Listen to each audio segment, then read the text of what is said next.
everyone. I'm so glad you've joined me today for a flip through of the Autumn Seamstress. This is a journal that I've been working on for quite some time, and I finally finished it and got around to filming this flip through. I made this journal from scratch. The cover is made from some mat board like you would use to frame art, and I purchased a scrap bag from a craft store rather, years ago. And I find that that makes a good sturdy base for a hardcover book. I did do a little process video of how I covered it with a tool called a book cover guide, and I will link that video for you down below. For the cover, I took an illustration from a book and I scanned it onto some muslin fabric. And then I've layered up some fabrics and done some stitching. And there's a small collage in the corner of a faux silk leaf and a button and an old monogram. And I've got a book plate that says Autumn Seamstress, book corners, and just a very simple dangle of an acorn. Let's go inside. Pattern paper covers the inside, and then here I folded over some eyelet fabric and pinned it to kind of give a peek at what's behind it. I saw this technique on the channel Past and Pages when she did some abandoned house journals. She had hers within her signature. I have mine on the outside. I did find that that made stitching the signature in a little bit more difficult. This is a hidden spine journal, but I like this effect of kind of a sneak preview of what's behind. Have a little tag clipped on here. This was included in an order for some things that I purchased online, and I like to try to use as many items as I can that come into my life like that. This is a scan of an old page I own where someone had actually done a drawing of different types of sleeves and had labeled them. The page itself was too big for this journal and I didn't really want to fold it up. It was kind of brittle. So I've just scanned it and reduced it. And it just slips under this belly band, which I thought was a really unique lace. I'd never seen one like this that has the colorful stripes.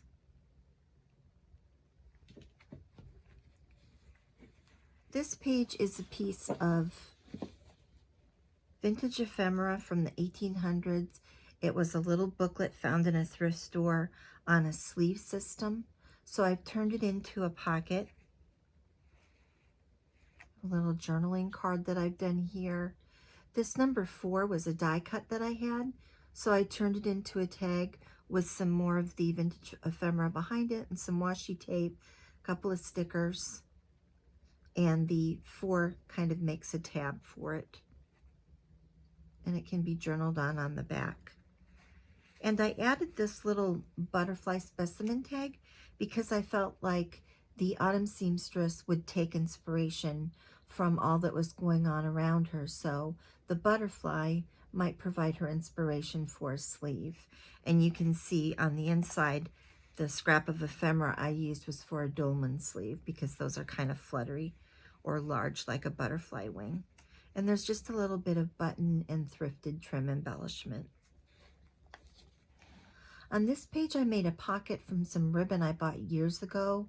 I believe it was at Michael's, but it almost has kind of an eco-dyed look. So I stitched it onto some card to give it some stability. It has a label and then just a cutout embroidered leaf from some fabric I had purchased with a button and some fiber tie. The digital on the back is from a kit that is die book pages. So I included this little vintage booklet page on the mustard family of plants. It seemed like a mustard plant might be a good dye color. Over here I've made a tuck out of a map, and I actually tried to do some pins with the ball head pins, and some embroidery floss. I'm not sure I'd recommend this. It is kind of hard to keep the pins in place even though they're taped and glued underneath. I wanted to mark the different places where the family might have come from, and stitching is in the background of the Autumn Seamstress. I have a vintage Singer sewing card. This one's from Norway.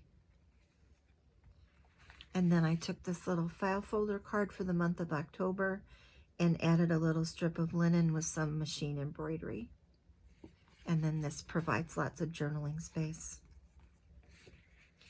And a genealogy book page is the background.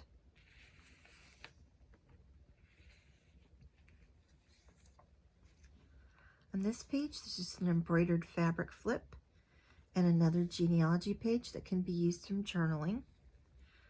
Over here, I have this vintage pin holder, packaging, I guess you would call it, that I purchased. It's quite fragile. I've tried to reinforce it with some gluing, but I made it into a flip, and it's just a stack of little papers that could be used for journaling. This has plan inclusions, some parchment paper, an orange handmade paper, and just some green packing paper. And all that could be used for journaling. A vintage button and a little bit of eyelash trim decorate the top. I've done a fabric ruffle from an old silky scarf, and we just have a number tag pinned to it, and the background page shows patterns. On this flip, it's a little envelope, and I've got a die cut of a sewing machine on metallic paper and a tag. My acorn keeps getting in the way. And this opens up for a journaling card. This is from a vintage sewing book, and this was from a pack of homemade paper dolls I bought, where someone had cut out all of the images from an old catalog and some of the models and had made their own paper dolls. So I included this coat, and we've got a little tag on the top. This is paper that I tea-dyed over a lace tablecloth, a plastic lace tablecloth, to get that design. This is another image from the book, and this is an image from a vintage sewing envelope, and I just cut that out and backed it to make a little shaped tuck. This is just a vintage playing card. I liked how the leaf pattern kind of went with the theme, and I've just backed it with some parchment paper so it makes a journaling spot. And the background is vintage piano roll paper, and it says, when the leaves come autumn tumbling down. You have to read that from the bottom. I thought that tied in really well. Here I've made a little flip to include this vintage sewing book page. I really like the illustrations on this. I suppose you could do a little bit of journaling around the edges. This is a die cut of the number 7 that I just turned into a little tag. I did back it with acetate so this page would slip in without catching on the edges. And on this flap, I've combined a vintage label from a sewing spool with a Kathy Holden sticker, and I think they just blend really well together. Her stickers really do have a nice vintage feeling. And this part was from some sewing ephemera that I bought, and this was actually a page that it was students lesson number 2 in Singer sewing skills. Tea-dyed paper. Here's the back of that envelope, and I have just decoupaged some vintage sewing pattern paper over it to cover up that bright orange. Got another tag inside. This one I've done stamping over stamping. Got a little bit of machine embroidered linen, some very fluffy trim, and a little whale tail tab at the top.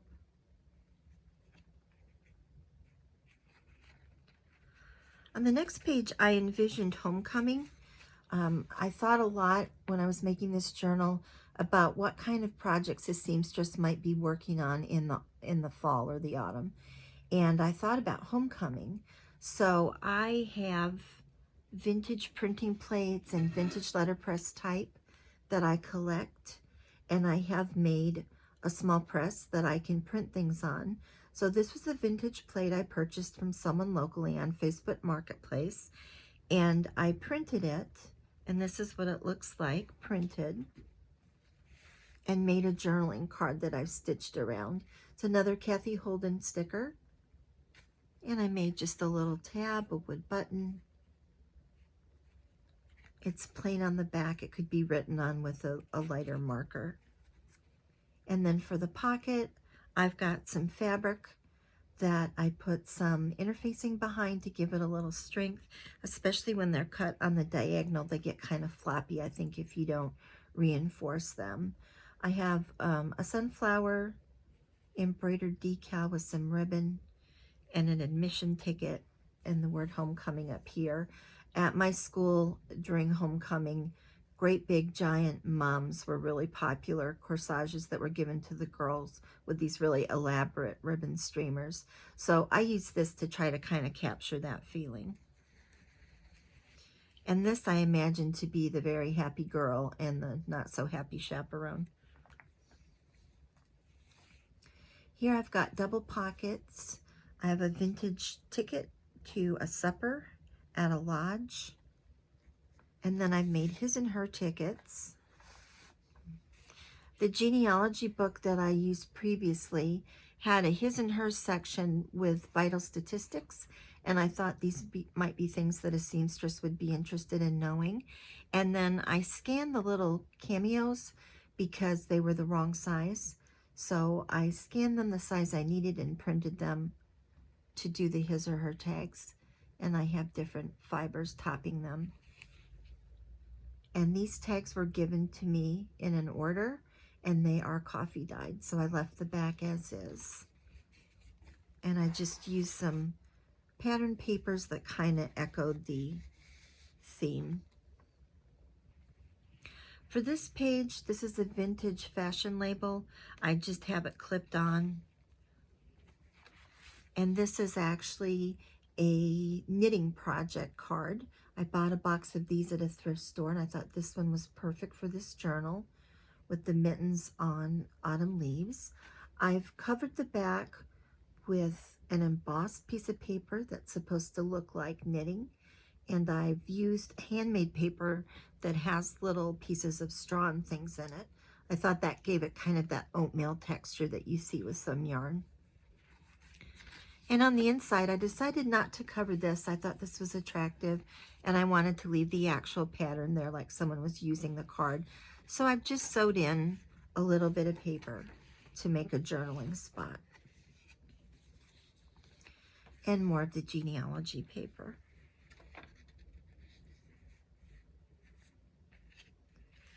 This is another page from that die book.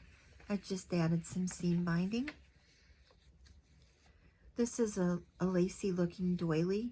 It's solid, it's not a cut work doily, but I just put that over some paper. This pocket, I once again printed an image. This is from the Graphics Fairy. I printed it on linen, and the linen still had this selvage at the top, and it had a little tiny orange checkerboard print. I don't know if you can see that underneath my stitching. So I took embroidery floss and I just stitched in the holes that remained in the selvage edge to create this border. And it made a pocket with this pumpkin pincushion. I have a vintage tag here from the National Clothier Service. And it is, I think, to have a garment altered and then pick it up. And I've just tied some orange cord with a mother of pearl button on the top. And the other tag was from a vintage sewing book on how to apply lace. And I've just added some lace trims to it. And the top is seam binding and some more lace trim to just make a little journaling card. Again, a lighter pen could be used on the back of that.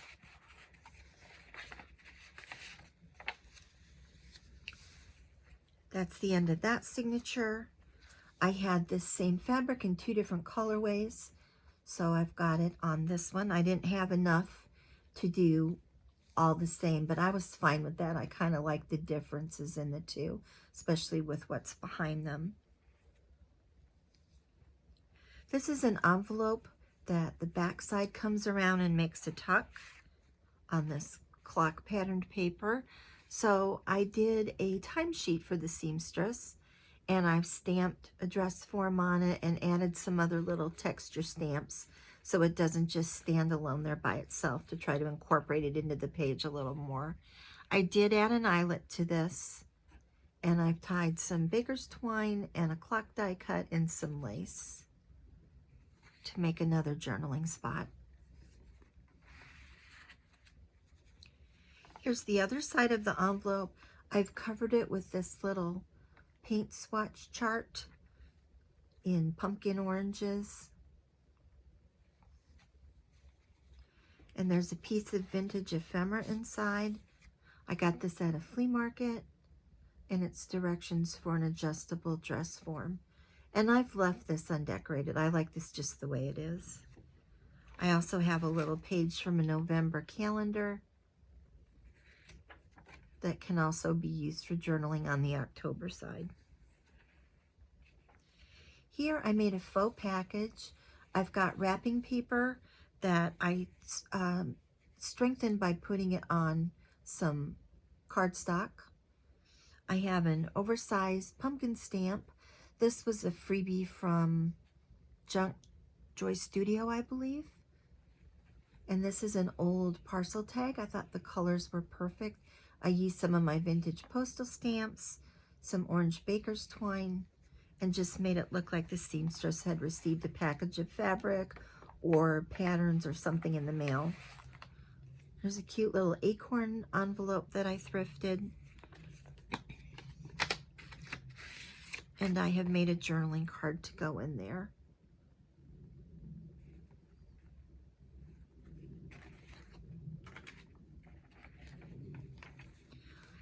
This is a China painting pattern. I got a large stack of those years ago at a thrift store that's actually in a retirement home.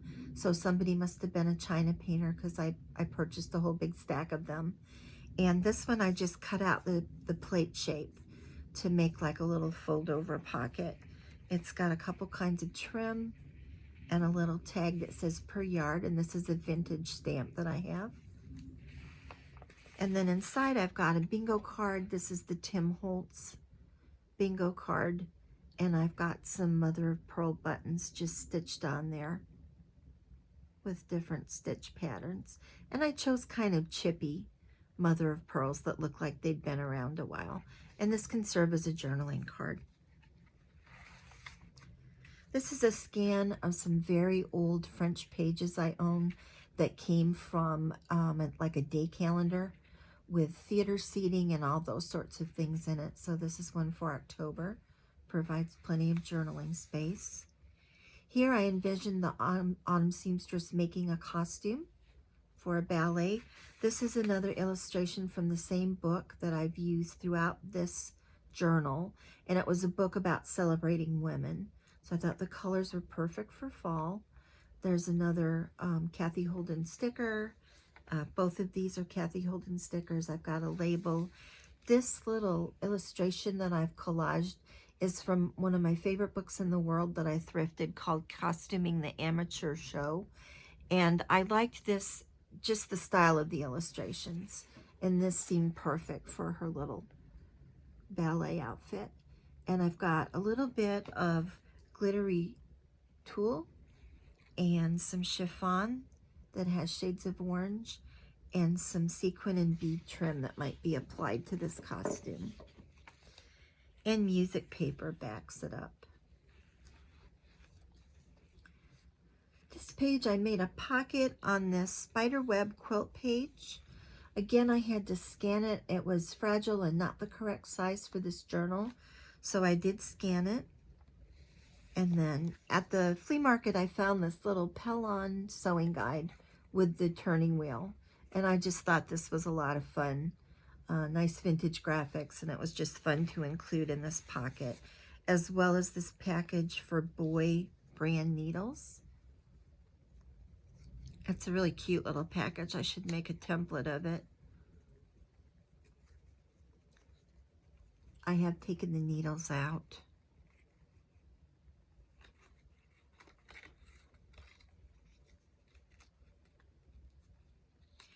To make the pocket, I've used some pattern paper. I have a little Simplicity sewing machine tag and this wonderful crochet trim that I found. In the minute that I found it, I thought, that looks like a spider web. So I've backed that on black ribbon to kind of show the spider web pattern better. And since this was the spider web quilt, I thought that went really well, and then the poor butterflies might get trapped in that webbing. Here, this is another scan of a vintage sewing machine illustration that I have, and I've done some pattern paper ruffle around it, and it's a flip. This is a vintage ledger, and here's some space to write, and I've just done a little collage on here with some netting and an embroidered butterfly and some little measurements on a snippet of fabric. Here's the back of that beautiful ledger. I've just added a little strip of a children's book illustration for some color. I folded it over and made a pocket. Here's a journaling card. This is a Graphics Fairy image, and I've added some ribbon to the top, and I bought a little section of yo-yos, and I cut one of those off and added some bead trim in the middle. And there's more of the coffee dyed lace tablecloth paper, a different tablecloth than this one. And this ledger is from 1868, and that is authentic. This is a page from a magazine. I just didn't have the heart to put anything on it. I just love the way this entire page looks, and I may actually want to refer to some of these embroidery patterns for the Victorian crazy patchwork stitches. On this page, it's another one of those China painting pattern pages. This one is acorn and oak leaf, so there's room to journal here. And I've just got a flap that's some of that ribbon that almost looks eco-dyed with some sheer acorn and leaf ribbon. Another one of those faux leaves that's silky. And a little acorn cutout with some sparkly fiber behind it. The back of the French calendar page. Here I've made a little hiding place. I've got some ruffled sari silk, a vintage clothing label, and this one's actually for a millinery, so a hat maker. A few tags here, some ledger, some pattern paper, and then one of these frog closures that opens up over some pearly little buttons to reveal our hat maker. And this is another illustration from that same book that celebrated women.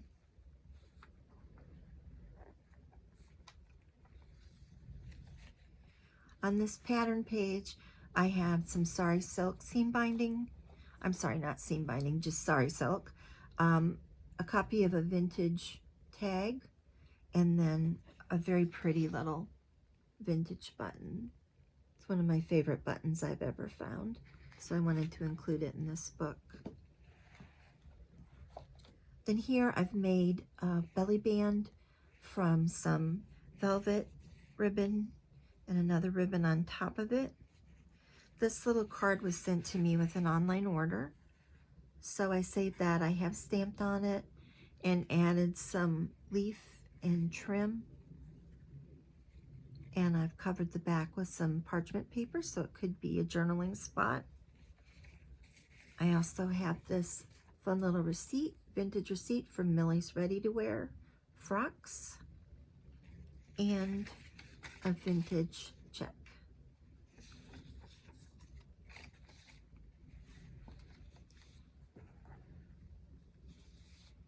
And that is the end of the Autumn Seamstress Journal. I'd really like to thank you for joining me today. I enjoyed making this journal. It took me a long time, but that's just how it rolls with me.